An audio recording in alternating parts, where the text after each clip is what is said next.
I'm Robert, Clix resident historian, and happy President's Day. President's Day isn't my favorite holiday, that's actually Flag Day, but President's Day is a close second or third. So I don't have a lot of favorite presidents. American history isn't really my thing, but I do like James Madison and also Thomas Jefferson, just because they were kind of those deep Enlightenment thinkers. They were really competent, and they made the foundation for what our country is today. James Madison in particular, father of the Constitution and the Bill of Rights, laid the groundwork for what our political system is right now.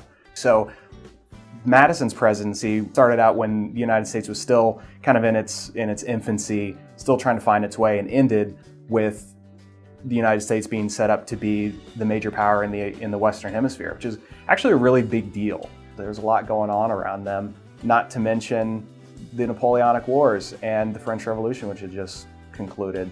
There was a lot of moving pieces, a lot of wars, a lot of peace is. And also, James Madison's vice president was George Clinton, who later became the founder of the funk group Parliament Funkadelic. That's a very true fact. Well, a lot of the early presidents were real bad.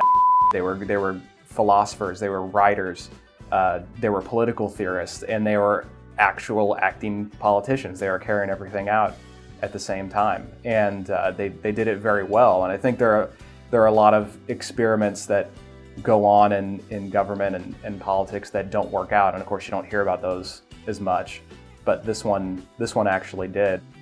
Questionable moral values, I guess. You know, they were pretty much all slave owners. Like, I know Madison and Jefferson owned hundreds of slaves. Like, they were aristocrats. You know, their families owned plantations in Virginia. So that was just what they did at the time. And I think if they were born 100 years later, things would have been a lot different. So that's difficult to deal with. But, you know, besides that, they're really cool dudes. Hi, I'm Megan. Happy President's Day. I thought it would be appropriate today to tell you a little bit about my favorite president, Teddy Roosevelt. So one of the things I thought was really fascinating about Teddy Roosevelt was that when he was on the campaign trail in 1912, someone decided to shoot him when he was about to go make a speech. Rather than saying like, bye, I'm not gonna go make the speech now, he went out, and one of the first things he said is, "It appears I've been shot, but it takes more than that to kill a bull moose." So he went on and delivered his speech for about an hour with his coat open, and he's bleeding, and people were just in shock because it's like 100 years ago. Of course, being shot and almost assassinated is a big deal, but what's great about the story is not only did he survive it, but the bullet didn't even puncture his heart or anything. I think it ended up in his ribs. He folded up his speech on this paper as many times as he could, and he put it in his front coat pocket.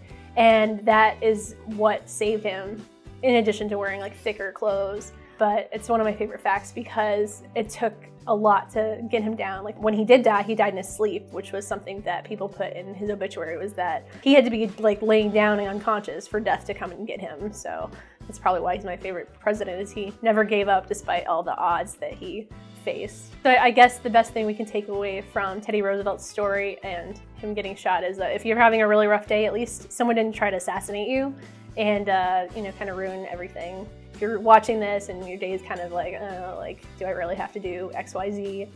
You can look at that and say well, at least today I didn't get out of my car and someone shot me. So that's nice. Happy President's Day from me and everyone here at Clix.